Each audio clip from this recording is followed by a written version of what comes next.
Kitten cake. இன்றைக்கி நம்ம கிச்சனில் பார்க்க போகிற ரெசிபி வெஜ் ஆம்லெட்.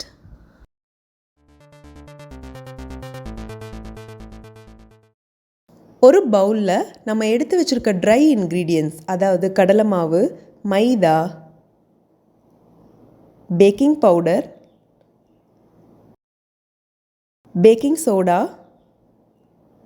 தேவையான அளவு உப்பு சேர்த்து தண்ணி ஊற்றி நல்ல ஒரு ஆம்லெட் பேட்டர் கன்சிஸ்டன்சிக்கு மிக்ஸ் பண்ணிக்கோங்க. ஒரு 2 to 3 minutes ரஃபாக பீட் பண்ணிக்கோங்க ஒரு விஸ்க் வச்சு.